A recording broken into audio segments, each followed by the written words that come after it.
política y sus protagonistas. Cara a cara con los temas sociales y económicos. Cara a cara con la agenda de Jalisco. En esta mesa caben todas las ideas. Promomedios Radio presenta Cara a cara con el periodista Enrique Tusain.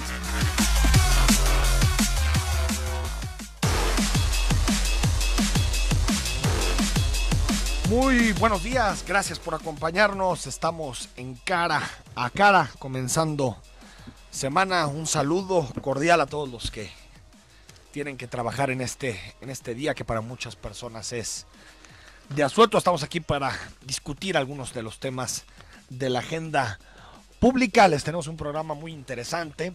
En unos minutos más tendremos una reflexión sobre el hombre del día. Estamos en asueto porque Benito Juárez nació un 21 de marzo, es decir, por los cambios que se han hecho en los calendarios, se pasan a los lunes los puentes, y por lo tanto hoy trataremos de hacer un análisis, un balance, un diagnóstico del legado de Benito Juárez, el benemérito de las Américas, reconocido como una de las figuras políticas más importantes de América Latina, que engalana, adorna las principales calles de las ciudades en México. Casi siempre Juárez es la calle junto con Hidalgo, los nombres de las calles más importantes, porque son próceres recordados por su legado, por lo que significaron para la construcción del Estado mexicano, y por lo tanto analizaremos con el historiador Eduardo González su figura y preguntarnos por qué Juárez es una de estas personas que vale para todos, porque todo el mundo se define como juarista, todo el mundo se define como seguidor y admirador de Benito Juárez, a pesar de que muchas de sus ideas no necesariamente están bien reflejadas y constituidas en el debate político mexicano. Por ejemplo, el liberalismo, la democracia representativa, lo que tiene que ver también con el federalismo, con la separación del Estado y la Iglesia, son legados de tal vez nos dirá nuestro historiador que no es un liberal tan clásico, pero sí un liberal para el contexto mexicano, para lo que significaba México en el siglo XIX. Pues obviamente Benito Juárez era una persona con ideas que en ese momento no estaban tan diseminadas en el paisaje político mexicano.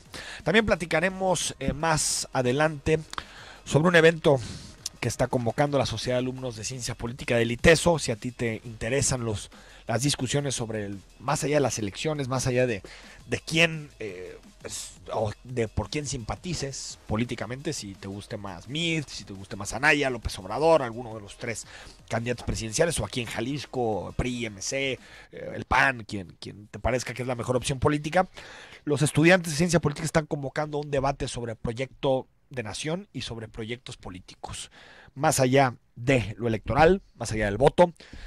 ¿Qué tipo de debates tiene que tener el país? ¿Qué tipo de cambios deben existir en materia de corrupción? ¿Qué tipo de cambios tienen que existir para combatir la inseguridad? ¿Por qué tenemos una economía que es tan bondadosa con unos pocos, pero es tan hostil y es tan o se ensaña tanto con la mayoría de los mexicanos? Y también cuál es el estado de salud de nuestra incipiente democracia. Hay que recordar que México es una democracia como tal desde 1997. Desde 1997 tenemos instituciones que son reconocidas a nivel internacional como democracias. En ese momento hubo una alternancia a nivel legislativo. Si usted recuerda, en el 97 fue la primera vez que el PRI perdió la mayoría legislativa. En ese mismo año perdió la jefatura de gobierno de la Ciudad de México, que antes era designada directamente por el presidente de la República. Se designaba a un regente. En la primera elección en la Ciudad de México, el PRI perdió esa potestad de mandar en la capital. Ganó Cuauhtémoc Cárdenas, que por cierto va a estar precisamente en el ITESO esta semana, entre martes y miércoles, en el foro y el evento que están convocando los estudiantes de Ciencia Política. Pero la democracia mexicana está amenazada por distintos frentes. Está amenazada por el no respeto a las libertades de los ciudadanos. Hemos discutido a fondo en este espacio lo que significó la puesta en marcha de la Ley de Seguridad Interior, un proyectil legislativo contra las libertades de la mayoría de los mexicanos, en donde se faculta, ya no de forma provisional, ya no de forma contingente, sino de forma permanente, al ejército a patrullar las calles y hacer un agente determinado y confiado para combatir los niveles de inseguridad. Es decir, una transformación radical en donde muchas de las libertades que debemos de defender como demócratas están puestas en duda por un potencial tan grande que tiene esta legislación. Veremos ya después si la Suprema Corte de Justicia entiende que detrás de este tipo de razonamientos hay precisamente violaciones a las libertades. Pero no solo eso, sino también el deterioro de las instituciones democráticas, un árbitro electoral sin legitimidad y credibilidad, unos partidos políticos que en este momento son los apestados de la vida pública, lo lograron, los policías son más denostados, son más señalados que los policías, cuando siempre los policías eran lamentablemente, porque no debería ser así, eran los agentes públicos más señalados por los ciudadanos, por lo que significaban en materia de represión, de corrupción. Y en este caso lo que vemos que los partidos políticos han ocupado ese lugar en un momento de amplio deterioro de la vida pública en nuestro país. Por ello, la discusión sobre la democracia, sobre las libertades, sobre la igualdad es fundamental también en un grave contexto de asesinatos a periodistas, a defensores de derechos humanos.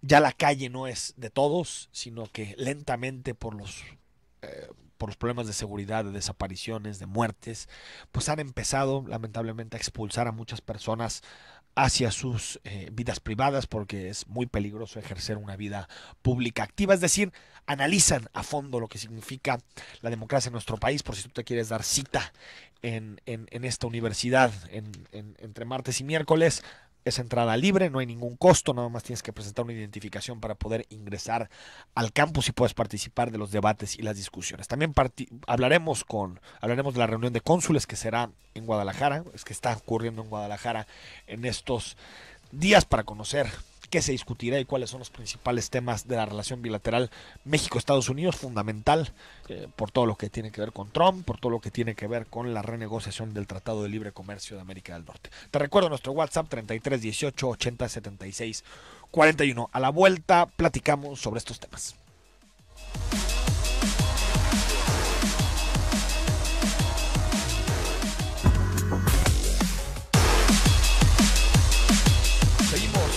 Cara a cara, estamos en lunes 19 de marzo. Gracias por acompañarnos, por estar con nosotros.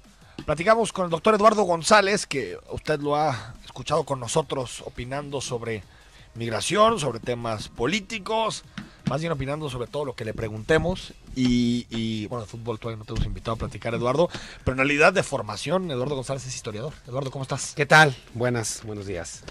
Día en que, bueno, no es exactamente el día del natalicio de Benito Juárez, pero es el día que por el puente y por esto que sacaron de pasar los puentes a los lunes, pues recordamos el legado y lo que significó Benito Juárez. No sé cuáles son las primeras ideas que te vienen a la cabeza cuando hablamos de Juárez. Pues al menos dos, Enrique. La primera, por mucho, es con Juárez, donde se da la fundación del Estado mexicano, la primera fundación del Estado mexicano, porque pues la llamada refundación del Estado pues se daría hasta con la Constitución del 17, pero esta fundación ya de lo que va a ser el Estado mexicano se da definitivamente con Juárez, a partir de un evento que es muy importante dentro de su paso por la presidencia, que es el fusilamiento de Maximiliano. Cuando fusila a Maximiliano, a Mejía y a Miramón, pues en realidad es el acto como tal, fundacional del Estado mexicano, y dejar en claro que pues ya no va a haber concesiones para pues otras aventuras internacionales dentro de estas tierras, por un lado. Y por otro, me parece que una de los legados, de las características del Estado mexicano, que necesariamente tenemos que ubicarla con Juárez, es la laicidad del Estado. Creo que eso es algo sumamente importante, porque además, cuando Juárez llega al poder, todavía se sigue arrastrando una presencia política muy importante de la Iglesia Católica, con la cual no se había roto a partir del proceso de independencia, y que se había significado como un lastre muy importante para el desarrollo posterior de nuestro país. Me parece que con las disposiciones legales que se generan en el gobierno de Juárez se sientan las bases para establecer no solamente un gobierno y un estado laico, sino seguridad para los ciudadanos que decidieran profesar o no la religión católica, y que hasta el día de hoy sigue siendo para mí una de las principales características de nuestro estado y uno de los principales legados de Juárez. Estado moderno, decías, como uno de los primeros legados. Así es. La construcción del Estado moderno mexicano, luego el fusilamiento de Maximiliano, y también todo el asunto que tiene que ver con la laicidad del Estado.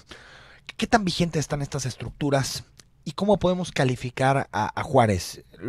Muchos lo llaman liberal, otro nacionalista, un conservador, un hombre de izquierda. ¿Cómo lo definimos ideológicamente a Juárez? Bueno, a mí me parece que no solamente con Juárez, sino si hacemos un análisis de las principales figuras llamadas liberales en nuestra historia nacional, sobre todo en el siglo XIX, terminamos, el periodo de la Reforma, terminamos por darnos cuenta que aún los más liberales eran conservadores. Mira. ¿Sí? Es decir, sí hay de conservadurismos a conservadurismos, pero de todas maneras a mí me parece que históricamente en México no hemos tenido realmente gobiernos tan liberales como en la misma historia oficial nos los han marcado. Desde luego que el gobierno de Juárez, enfrentando a una estructura jerárquica y tan poderosa como la Iglesia Católica, pues parece el más liberal de los liberales. Pero en el fondo, pues hay una serie de políticas que también se generan en el gobierno de Juárez que no beneficiaron a grupos pues marginados de nuestra sociedad, en particular al mundo indígena mexicano. Hay que solo reflexionar este dato. Entre Juárez y Porfirio Díaz, más o menos estuvieron 50 años en la presidencia. Eso es muy liberal, ¿no? Y si nosotros sumamos, si nosotros vemos esta cantidad de años para dos de los presidentes, dos de 3 o 4 presidentes muy importantes que hemos tenido en el país, más allá de cuestiones de la dictadura de Porfirio y demás, evidentemente que no entendemos la historia de México sin entender el porfiriato, pues llama muchísimo la atención que los dos vienen de Oaxaca, los dos, y las condiciones de Oaxaca, no solamente en sus presidencias, sino posteriores e indígenas, pues no han sido las mejores. El liberalismo también tenía esta idea de arrasar con lo indígena para llegar a la modernidad. Claro, no solamente hacer a un lado a los indígenas, sino que finalmente el proyecto de gobierno que tienen estos presidentes liberales, pues es muchísimo más un proyecto criollo, pero tirado hacia lo europeo, que un proyecto indígena. Solamente basta revisar la folletería oficial que se generaba en esta época para promocionar a nuestro país y darnos cuenta cómo pues aquí se presumía de lo que no teníamos y se negaba el mundo indígena. ¿Por qué está tan glorificado Juárez? ¿Te parece que tiene que ver con su proyecto político, sus ideas? ¿O tiene que ver más con la historia que hay en torno a Juárez? Es decir, un indígena de condiciones precarias que logra ascender políticamente, que llega hasta la presidencia del país. Es decir, más lo que se relata que realmente conocer a fondo su pensamiento político. ¿Por qué crees que Juárez es tan atractivo en el discurso político mexicano? Bueno, yo creo que son varias cosas. La primera, por supuesto, lo que te mencionaba al inicio, el fundador de lo que es el Estado mexicano. Por otro lado, la cantidad de intelectuales y de militares con los que se rodeó, que después de la muerte de Juárez siguieron gobernando el país y construyendo lo que pues sería las bases de este México que arrancaría a consolidarse después del gobierno de Porfirio Díaz. Y por otro lado, hay que tomar en cuenta que es el gran personaje que enfrenta a la Iglesia Católica, que además siguió enfrentando al Estado mexicano por lo menos hasta los años 20 del siglo XX, de tal manera que la figura de Juárez crece en términos de historia oficial a partir de esta dinámica, de esta de lucha. la posrevolución. Así es, de esta lucha que hay entre el Estado mexicano y la Iglesia Católica. Me parece que esto y el haber enfrentado, como lo hizo, la presencia de Maximiliano, pues han hecho de Juárez pues un personaje que pues prácticamente en la historia oficial de México, quien está planteando, quien llega a plantear algunos elementos contra Juárez, se mete en camisa de 11 varas. Puede tener o no razón, pero Juárez sigue siendo ese personaje. Es que me refiero a que es un personaje político que lo presume, ya lo platicamos antes de entrar al aire, Emilio González Márquez, ex gobernador de este estado, que no era muy amigable de la laicidad del estado, ni de ese tipo de cosas, se declaró juarista. Santiago Krill se declaró juarista, Andrés Manuel se ha declarado juarista, el régimen priista de 70 años se declaraba juarista, cuando sabemos que era un régimen conservador en la práctica. ¿Por qué está tan vacía la figura de Juárez? Vacía me refiero a que todos se pueden catalogar como juaristas. Sí, no solamente todos se pueden catalogar. Aunque piensen radicalmente distinto a Juárez. Y yo creo que aquí la explicación me parece que es no tan compleja, yo creo que es más bien simple. Es decir, Juárez sigue siendo el personaje histórico de nuestra historia oficial. No declararte juarista, ¿sí?, te trae mucho más problemas que declararte juarista, aunque en la práctica, rentabilidad política. Claro, aunque en la práctica no lo seas. Incluso algunos funcionarios, algunos políticos que no se declaran juaristas, tampoco lo hacen en su contra. Quien establece cuestiones en contra de Juárez, pues se mete en problemas, no solamente con la población en general, sino con una parte importante de la clase política. Recordemos los pasajes en los cuales se vio inmiscuido Vicente Fox por pues no asumir la importancia histórica de un personaje como el PAN, Juárez. Si te acuerdas, el PAN tuvo sus problemas con Juárez. Sí, durante mucho tiempo. Sí, claro. Incluso el PAN se veía más en Madero.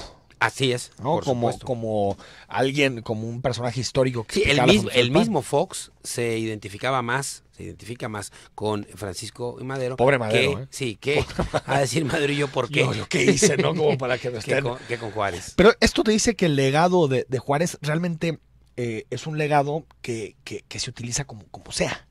Es decir, que no tiene, porque tú dirías, hay partidos que no creen tanto tal vez en la separación Estado-Iglesia, que quieren que en la educación pública se dé educación religiosa o materias religiosas, y que realmente pues no tendrían mucho que hacer con el legado de Benito Juárez. Se ha vaciado de contenido. Ese creo que es la problemática. Sí, y yo creo que ese es el punto en el cual todavía mantenemos esta posición de Juárez. Es decir, esta separación iglesias-Estado me parece que es fundamental para la salud pública de la República. Pero tú sabes que en la última encuesta que hizo sobre valores en México, 2/3 partes de los mexicanos están a favor de que se den matrículas religiosas en la educación pública. Eso no es nada juarista. Vi esa encuesta, pero a mí me sigue pareciendo que si usamos la historia para entender este momento de nuestro país y poder proyectar hacia dónde nos podemos mover, no podemos olvidar que los primeros 50 años de vida nacional fueron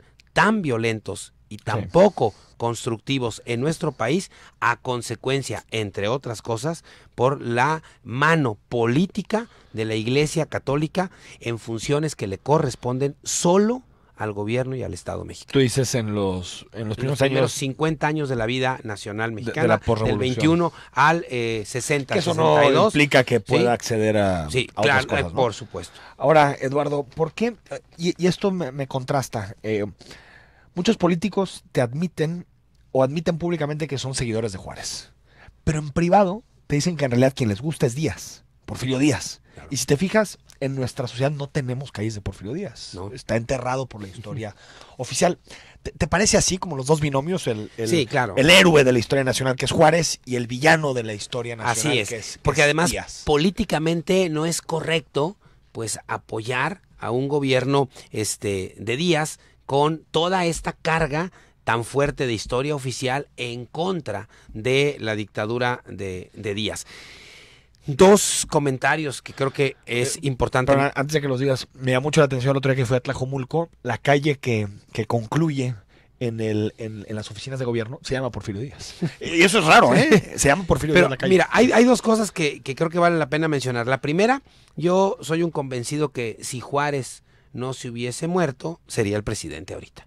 O sea, si hemos sería el tenido, presidente todavía. claro, si hay un personaje Pues no está mal. que le gustaba gobernar, era precisamente Juárez. Pero Juárez también tiene, es el segundo comentario, tiene la ventaja, entre comillas, de que se muere.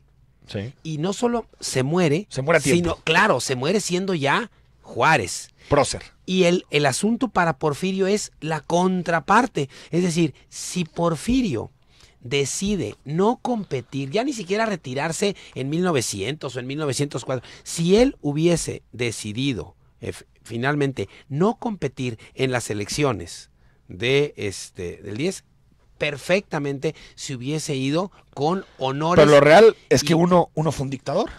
Ah, no, sí, Y claro. otro no lo fue. Así Tal es. vez por razones biológicas. Así es. Porque a uno le llegó la muerte. Totalmente de acuerdo, pero también esto influye, por supuesto, en la visión que se tiene de cada uno de ellos. O sea, si Porfirio Díaz, después de regresar, cuando deja a Manuel González, 4 años, regresa y está otros 8 años y deja el poder, la historia que estuviésemos contando de Díaz sería muy diferente. Y fíjate, yo creo, antes de irnos al corte y despedirte, Eduardo, que Díaz ha sido más trascendental para forjar la idiosincrasia del mexicano que Juárez. Bueno, además hay que tomar en cuenta que las en plural, revoluciones armadas que se presentan después del porfiriato van precisamente a partir de ese motor del mismo porfiriato, es decir, van contra el porfiriato y que terminan siendo las revoluciones que fundan el nuevo Estado mexicano. Que no sé si también tenía mucho de porfirista el nuevo Estado mexicano.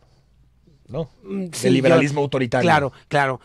Yo no descarto esa O sea, hipótesis. que hubo continuidades, Por ¿no? supuesto. De hecho, una buena parte del grupo, los más jóvenes, porque también ya estaban muy grandes todos, los más jóvenes del gobierno de Díaz, algunos de ellos lograron brincar la primera revolución militar de Madero, Sí. y seguir colocados en espacios de poder importantes. Algo nos suena como Fox, ¿no? Eduardo, gracias. Al contrario, un saludo. Vamos al corte y regresamos. Infórmate y decide. Zona 3, 91.5 FM. Estamos de regreso en Cara a Cara, te recuerdo, en Puente, pero aquí estamos para escucharnos, para platicar. Ahí está nuestro WhatsApp, 33 18 80 76 41. Si tienes comentarios de alguno de los temas que hemos platicado, como por ejemplo el debate sobre Benito Juárez y sobre su legado, escríbenos, aquí estamos atentos para recibir tus comentarios. David Ricardo es el presidente de la Sociedad de Alumnos de Ciencia Política del ITESO y nos acompaña esta mañana. David, ¿cómo estás? Bien, Enrique, muchas gracias por recibirme por acá. Gracias por acompañarnos. Tengo entendido que en próximas horas inician la jornada de reflexión de la carrera de Ciencia Política. Platícanos quién va a estar, qué conferencias va a haber. Así es, Enrique. Mira, mañana, martes 20 de marzo, vamos a tener un espacio muy interesante que hemos estado trabajando con una fundación que se llama Fundación para la Democracia, Alternativa y Debate, Sí. Fundada por el ingeniero Cárdenas, quien es el presidente. Y pues dando un breve contexto, esta fundación ha tenido últimamente la intención de generar una reflexión profunda, amplia, diversa sobre un nuevo proyecto de país, ¿no? O sea, más allá de los candidatos, más allá de las encuestas y de lo mediático, pensar qué país queremos, no solamente para 2018, sino para 10, 20 años. Es raro que en este país se piense en términos de proyectos de largo plazo, sino que se ve únicamente a lo inmediato, a lo electoral y a lo rentable y lo pragmático. Entonces nosotros en esta misma línea estamos colaborando con ellos, con la fundación, y desde la Sociedad de Alumnas y Alumnos de Ciencia Política vamos a abrir un espacio justo para eso, para pensar cuál es el estado actual del país, y vamos a tener otro espacio también para pensar cuáles son las posibles soluciones o alternativas democráticas, siempre por la vía institucional democrática, pero disruptiva, ¿no? Uno puede estar dentro de las instituciones, pero ser disruptivo. Y justamente queremos Cuando eso. dices disruptivo, ¿qué significa? Cambiar el proyecto ideológico que está actualmente. Se piensa que no hay proyecto ideológico, pero es claro que lo hay, ¿no? Hay un proyecto de integración a un mercado global, hay un proyecto en donde se relegan a ciertos grupos sociales, como los pueblos originarios, donde se discrimina, donde un país marcado profundamente por el racismo. Entonces queremos abrir una reflexión para pensar principalmente en todos aquellos grupos que han sido históricamente excluidos, ¿no? ¿Quién va a estar? ¿A quién invitaron a este evento? Pues mira, ahora sí que tenemos invitadas de lujo. Estamos muy emocionados con esto. Va a estar Cuauhtémoc Cárdenas, presidente de la Fundación, quien fue presuntamente electo en la elección de 1988, presidente del país, y que se le invalidó por fraude electoral en contra de... Cuando se cayó el sistema. Exactamente. Cuando se cayó el sistema con Y y con 2 L's. Sí. Se cayó de las dos formas. También va a estar Félix Hernández Gamundi, que fue el líder del movimiento estudiantil del 68, preso político, estuvo preso político hasta el 71. De los pocos líderes que quedan de este movimiento, ya falleció González de Alba, Perelló también. Sí. Va a estar No, Azul... está todavía Salvador Martínez de la Roca, ¿no? Pues ya quedan muy pocos, sí, ¿no? muy poquitos ya, del 68. Va a estar Azul Aguiar, que es politóloga del ITESO, muy rígida, muy dura para abrir la reflexión política. Jaime Barrera, que estuvo en Milenio, ahora está en El Informador. Claro. Ignacio Román, que es economista aquí conocido de Guadalajara. Nacho Román va a estar hablándonos de desigualdades. Viene Rocío Moreno, que es comunera de la isla de Mezcala. Ella está metida en el proceso del Congreso Nacional Indígena. También ha sido presa en diversas ocasiones por defender la vida comunitaria de Mezcala. Jesús Ibarra, que es nuestro flamante comisionado anticorrupción del sistema estatal. Carmen Chinas, que igual académica de la UDG y del ITESO, que ha estado involucrada en procesos de derecho a la verdad, en el Guerra Sucia, Ayotzinapa. Marxista, ¿no? Marxista, sí, fundó el Partido Popular Socialista, de estos partidos pequeños, marginales de izquierda, pero que fueron, digamos, que ayudaron a abrir el sistema político. Y por último, Alejandro Anaya, profe que viene llegando del CIDE. Él está especializado en los regímenes internacionales de derechos humanos y nos va a hablar de la crisis sistémica del Estado mexicano en términos de derechos humanos. Pura gente de izquierda. Pues nosotros creemos que las sociedades de alumnos tienen que tener una convicción política, ¿no? Tienes que tomar una decisión ética y tienes que privilegiar a quien le das voz. Y nosotros creemos, más que de izquierda, que esta es una cuestión de sentido común. Pensar en los grupos que han sido históricamente relegados, pensar en los pueblos indígenas, pensar en la migración, pensar en la desigualdad económica es más que una cosa de izquierda, Pero una si cosa sabes de que alguien sentido te común. podría decir, oye, pues mucho debate no va a haber.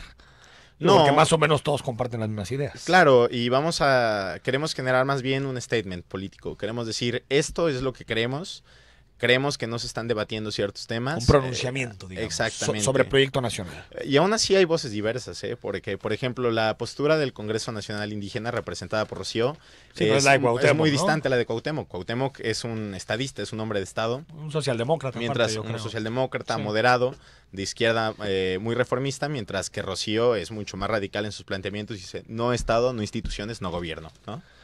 ¿Cuáles son los principales temas? Sabemos por los estudios demoscópicos que la inseguridad se coloca como un asunto muy importante para la ciudadanía. La corrupción, por primera vez, no solo como un tema que preocupa a los ciudadanos, que siempre ha preocupado a los ciudadanos, sino ahora como un móvil del voto. Parece que hay mucha gente que va a votar en esa clave, en la clave corrupción, anticorrupción. Y no sé, dentro de los jóvenes, David, ¿cuáles son las principales problemáticas que ven? ¿Dónde el proyecto nacional tendría que empezar a cambiar, a transformarse y a romper el status quo?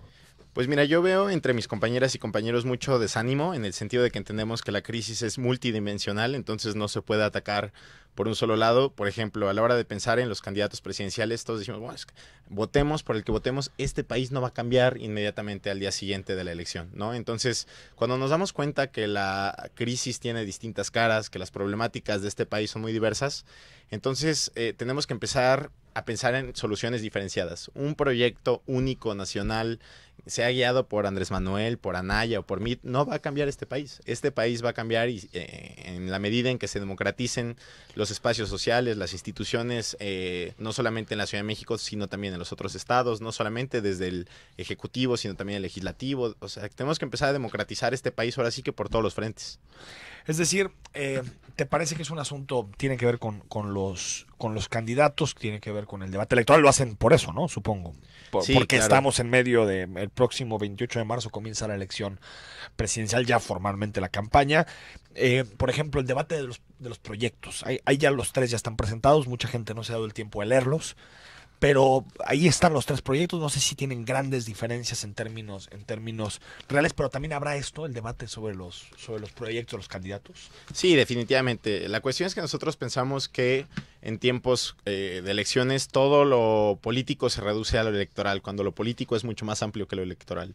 Lo político es cómo nos organizamos conjunta, colectivamente como sociedad para empezar a cambiar las problemáticas que nos afectan, y lo electoral es solamente quién lleva más puntos, quién va a ganar, o sea, quién gana en cuestión de votos, quién tiene más que el otro, ¿no? Y es interesante analizar los proyectos, claro que tendremos este ejercicio y diremos, bueno, Andrés Manuel, aunque parezca ser el de más de izquierda, pues también tiene cosas bastante criticables. El Frente se ha propuesto como una alternativa de izquierda liberal con lo del ingreso básico universal. Pues pensemos si de verdad van a cambiar la crisis de desigualdades que tenemos en este país. El proyecto de José Antonio Meade defiende la derecha, el proyecto, digamos, de apertura de mercados que ha estado en el país. También, pero también el Frente, ¿eh? Sí, claro, el Frente, pero lo hace de forma un poco más cosmética, ¿no? O sea... No, tiene esto lo del ingreso, que lo del ingreso todavía no sabemos los detalles del proyecto. Y Andrés Manuel con los banqueros dijo, pues no les vamos a tocar un pelo, no va a haber subida de impuestos. No, parece entonces, que hay un consenso en todo por eso el status quo. Nosotros, digamos, nos afamos de esta inercia y decimos, queremos debatir sobre las cuestiones que son importantes y que no se están debatiendo en la esfera nacional, en la esfera mediática. Sí, que ahí también implica mucho lo local, lo estatal, porque a veces cuando hay elecciones presidenciales todo gira en torno a los tres candidatos. Somos un país que cree en que el presidente es todopoderoso y que llega un presidente, truena los dedos y en ese momento transforma las cosas, pero también las elecciones locales, las problemáticas de las comunidades, la inseguridad, los desaparecidos, la corrupción a nivel local, todo este deterioro de las... Si es que hubo alguna vez libertades consolidadas, pero creo que ha habido un deterioro, ley de seguridad interior, la apuesta por la militarización del país.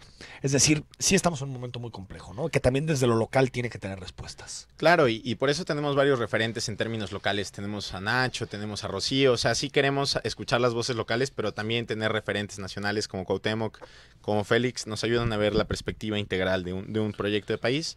Y yo diría, pues seguiremos reflexionando lo local. Es importante abrir debates sobre lo municipal, sobre cómo construimos una política para nuestro estado, ¿no? Que tiene lógicas muy distintas a la del país y debemos de entender eso.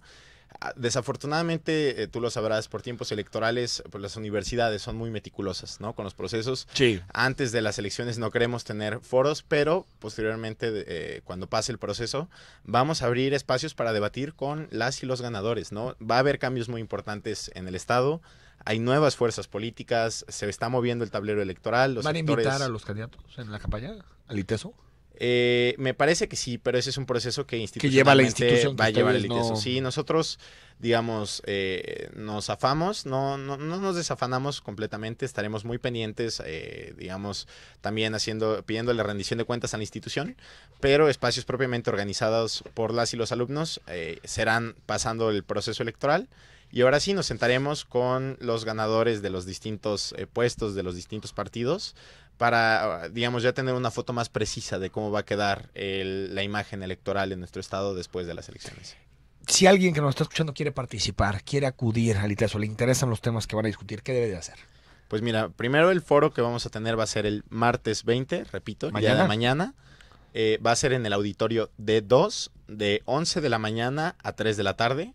Primero vamos a tener un foro que se llama Dimensiones de la Crisis del Estado Mexicano y luego otro que se llama Pendientes para la Democracia, que son complementarios. Primero reflexionaremos el estado actual, de cómo está México, cómo está nuestro país de fracturado, y después empezaremos a buscar, digamos, los curitas, cuáles son la forma de empezar a pegar este país que parece que está destazado a través de la política, y de la política en su forma más franca, ¿no? La política como debate, como diversidad, como discusión, y no únicamente como ganarle al otro con 10 votos más, con 1 millón de votos más, ¿no? Entonces queremos abrir procesos de consenso y de deliberación política.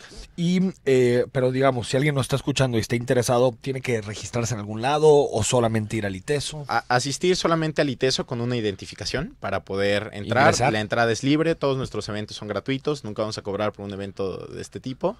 Entonces es abierto para alumnos de la UDG, de la UNIVA, de cualquier espacio, maestrías, del gobierno, inclusive, que les interese el tema. Profesores, académicos, si hay personas trabajando en el servicio municipal, que vengan, ¿no? Queremos que se discuta desde la diversidad, y por eso estamos invitando a distintos grupos sociales y no solamente a las personas que estamos en el ITESO. Pues a partir de mañana, si te interesa el tema, la discusión sobre la democracia, alternativas políticas, agendas invisibilizadas, date un tiempo y en el ITESO habrá una discusión muy interesante. David, gracias. No, gracias a ti, Enrique. Vamos al corte, seguimos platicando de este y más temas.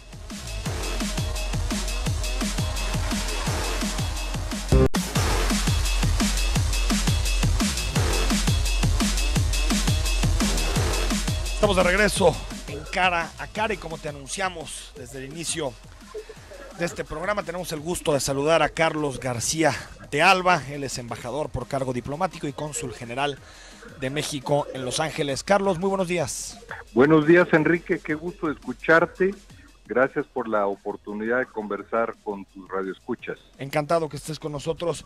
Carlos, platícanos de esta visita de miembros del cuerpo consular a Jalisco, esta reunión del 15 al 18 de marzo. Gracias. Mira, te pongo la premisa de que checando archivos y antecedentes por todos lados, no encontramos una iniciativa similar de que cónsules adscritos a alguna ciudad de los Estados Unidos, y aquí quiero precisar porque se puede prestar confusión, no hablamos de los cónsules mexicanos en Estados Unidos, sino de los cónsules extranjeros, como Sí, yo mismo, claro.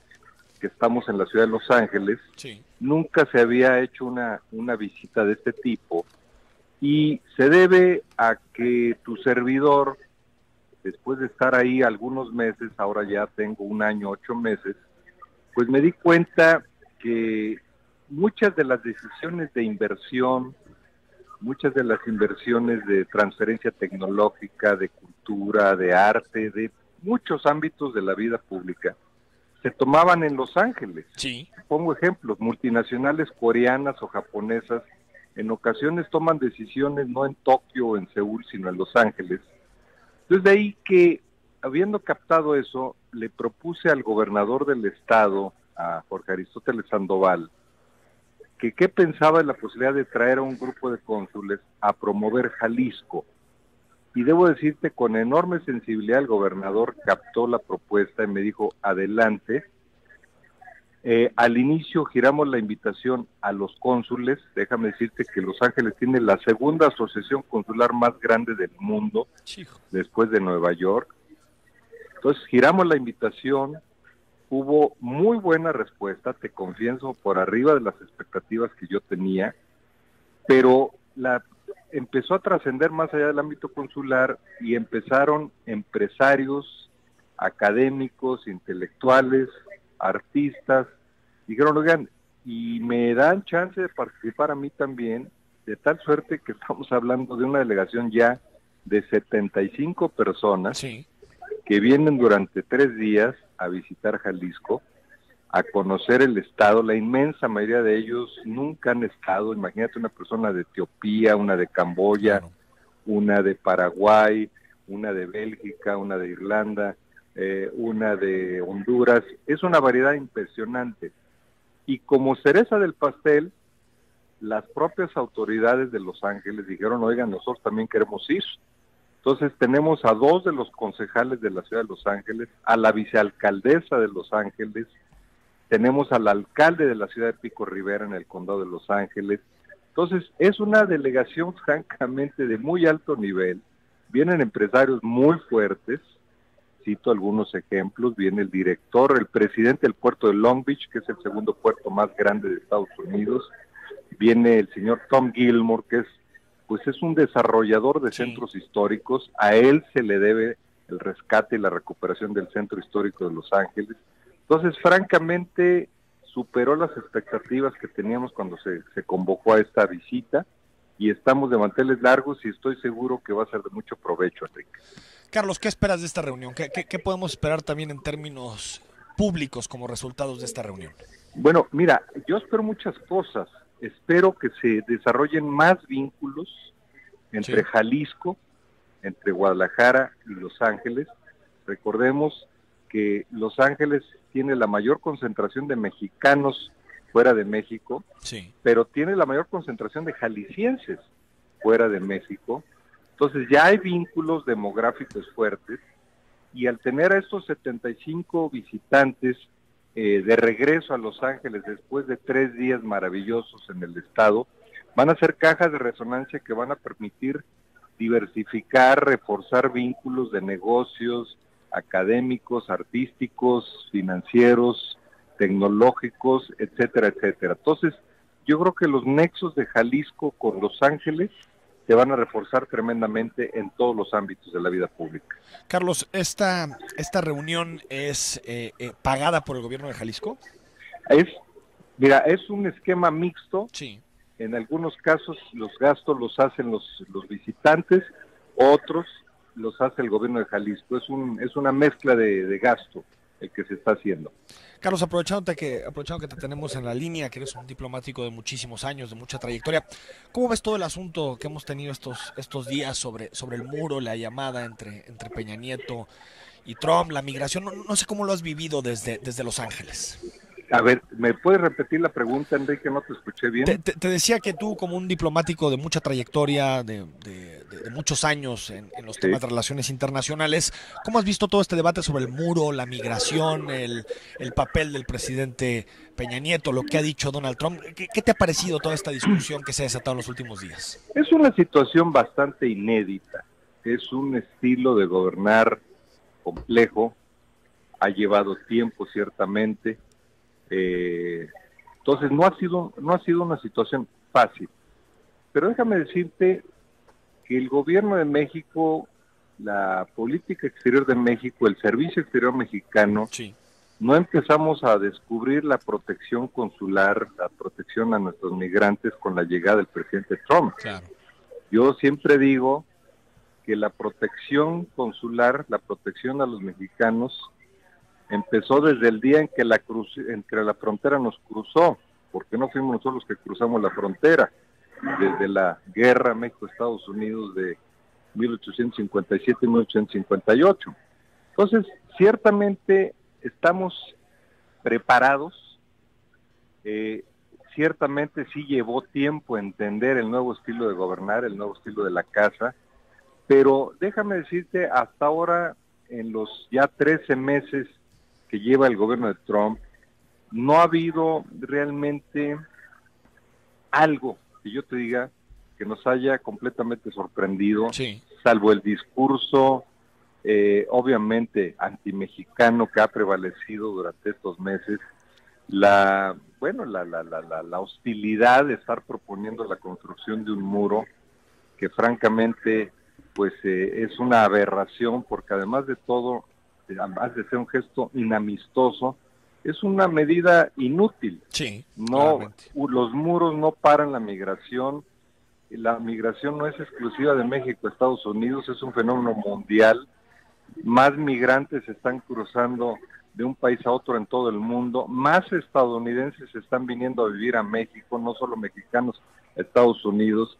Entonces yo te diría que la verdad, a pesar de este discurso reiterado de oposición, de discordia, de inamistad, la relación México-Estados Unidos ahí sigue, capoteando el temporal, sí, ciertamente, y no es el único frente abierto, claro, porque no es solo el muro, no es solo la migración, es también el comercio, es el TLC, son frentes abiertos distintos, y yo creo que el gobierno de México ha sido prudente, hasta donde obviamente ha sido necesario, porque tenemos también dignidad, claro, y en los momentos en que hemos tenido que decir claramente basta, lo hemos dicho, y yo creo que lo tendremos y lo seguiremos diciendo cada vez que sea necesario.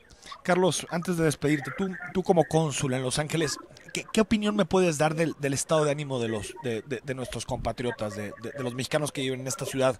¿Tienen miedo de lo que significa Trump? ¿Ya van asumiendo que es un bravucón y que tal vez no va más que sus palabras? ¿Qué opinión tienen y qué estado de ánimo? Mira, pasamos del pánico, del terror de las primeras semanas del gobierno Trump al temor. Tal vez te estoy dosificando adjetivos, pero sí, es real. Nuestra gente sí está preocupada, obviamente, porque además no solo son los operativos antimigrantes, en ocasiones el discurso de odio es peor porque claro, permea.